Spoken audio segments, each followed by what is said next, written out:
അത് അഖിലേട്ട വാ വിളിക്കുന്നത് കണ്ടിട്ട് അവിടുത്തെ ആൾക്കാർ ആര് വാ വിളിച്ചാലും അവിടുത്തെ അഖിലേട്ട വാ വിളിക്കുന്നുണ്ട് അവിടുത്തെ ആൾക്കാർ ആര് വാ വിളിച്ചാലും ഇച്ചിരി പ്രശ്നമാണ്.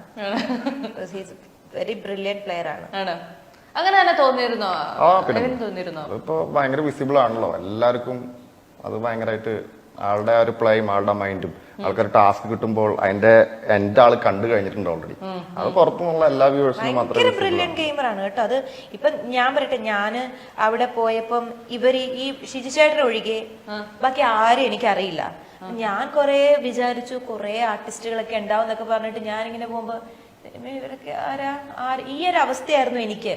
അപ്പൊ ഈ അഖിൽമാരാർ ആരാന്നറിയില്ല, ജുനൈസ് അറിയില്ല, റിനോഷിനെ അറിയില്ല, മിഥുനെ അറിയില്ല. അപ്പം ഇവരൊക്കെ പിന്നെ എന്നാലും പറഞ്ഞു തരുമ്പോ നമുക്ക് എന്താന്ന് പുറത്തിറങ്ങിയിട്ട് ഇവരൊക്കെ ഞാൻ ഈ അഖിലേട്ടനക്ക് ഇത്ര തീപ്പൊരി ഇങ്ങനൊരു മനുഷ്യനാണ്. ഞാനൊക്കെ അവിടുന്ന് മറ്റേ തമാശ പറയിക്കല് ഞാനാണ് പുള്ളിക്കാരൻ ഏറ്റവും കൂടുതൽ ഇതിനെ കളിയാക്കുന്നത്. എനിക്ക് ഭയങ്കര ഇഷ്ടമാണ്. പുള്ളി ഭയങ്കരമായിട്ട് തമാശകൾ പറയാനും ഒക്കെ ഉള്ള വ്യക്തിയാണ്. അറ്റ് ടൈം ഗെയിമിൽ വരുമ്പോൾ ഭയങ്കര ബ്രില്യന്റ് ആണ് ആശാൻ. നന്നായിട്ട് സംസാരിക്കുന്നതിലും ഗെയിം കാണുന്നതിലും നമ്മൾ കാണുന്നതിന്റെ ഒരു 10 ഇരട്ടി വേഗതയിലാണ് അയാൾ ഗെയിമിനെ കാണുന്നതും ഒക്കെ.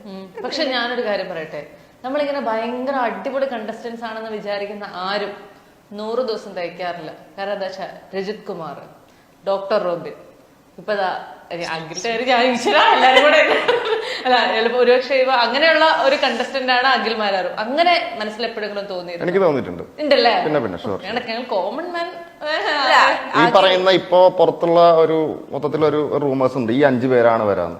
എനിക്ക് ഒരിക്കലും തോന്നുന്നില്ല അവർക്ക് കൊടുക്കുന്നത്. അഖിലേട്ടൻ എന്തായാലും ടോപ്പ് 5 അല്ലെങ്കിൽ നല്ലൊരു ടോപ്പ് 5 അല്ല, പുള്ളിക്ക് അത്യാവശ്യം ആ കൂട്ടത്തിൽ ഇതിപ്പോ ജനം പറയുന്ന പോലെ ഇത്രയും ആൾക്കാർ ഇത്രയും ഒരു പോപ്പുലേഷൻ പുറത്തുനിന്ന് ഈ ആൾക്ക് ഇവർ 5 പേർക്കുള്ള ഒരാൾ കിട്ടും എന്ന് പറഞ്ഞു കഴിഞ്ഞാൽ പിന്നെ ഏഷ്യനെറ്റുകാർക്ക് എന്താ പിന്നെ അവര് വേറെ ആൾ കൊടുക്കാനുള്ള മാക്സിമം നോക്കുള്ളൂ. ആ ഒരു സസ്പെൻസ് മാറ്റാനുള്ള നോക്കുള്ളൂ. അഖിലേട്ടൻ ഈ പറയുന്നത് പോലെ മറ്റേ ടെമ്പർ കൂടി ആരെങ്കിലൊക്കെ എടുത്ത് ഇടിച്ചു കഴിഞ്ഞാൽ പുള്ളിക്ക് ഞാൻ പോരാൻ നേരത്തെ ഞാൻ പറഞ്ഞു നിങ്ങൾക്ക് അത്യാവശ്യം നല്ല ടാലന്റഡ് ആണ്, നിങ്ങളിത് സൂക്ഷിച്ച്. ഞാൻ പലപ്പോഴും പറഞ്ഞിട്ടുണ്ട്. ഞാൻ ഈ പറയുന്ന പോലെ പുള്ളി വെറുതെ കയറി അന്ന് എന്നെയൊക്കെ ഭയങ്കര ഞാൻ അഖിൽമാരാണ് നമ്മൾ ഭയങ്കര വഴക്കൊക്കെ ഉണ്ടാക്കി. അതിനുശേഷം ഞാൻ പുള്ളിയോട് പറയുന്നത് നിങ്ങൾ ഈ ഇമോഷൻസിന്റെ പേര് കയറി നിങ്ങൾ ഇങ്ങനെ ഓവർ റിയാക്ട് ചെയ്തിട്ട് നിങ്ങൾക്ക് ചിലപ്പോൾ കിട്ടേണ്ട കപ്പായിരിക്കും, നിങ്ങൾ വെറുതെ ഇത് തട്ടിക്കളയല്ലേ, കൈ വന്നിട്ടുള്ള ഭാഗ്യം നിങ്ങൾ തട്ടിക്കളയലെന്നൊക്കെ ഞാൻ പറഞ്ഞിട്ടുണ്ട്. ഇനി പുള്ളിക്ക് ഈ പറയുന്ന പോലെ പക്ഷേ കൊറേ ഷിജിചേട്ടനുണ്ടല്ലോ ഞാൻ ഇട്ടേക്കുന്ന ഒരു ടാസ്കില് പച്ചമോരെന്നാണ്. എനിക്ക് ഏറ്റവും ഇഷ്ടം സദ്യയില് പച്ചമോരാണ്. അത് ഷിജിചേട്ടനെ താരതമ്യപ്പെടുത്താൻ കാരണം അഴുക്കൊക്കെ ആകുമ്പോഴത്തേന് ഇങ്ങനെ പച്ചമോര് നമുക്ക് എരിവ് കൂടുമ്പോൾ നമ്മൾ പച്ചമോര് കഴിക്കുമ്പോൾ ഒരു സുഖം വരില്ല. അതുപോലെയാണ് ഷിജിചേട്ടൻ എല്ലായിടത്തും. ഷിജിചേട്ടൻ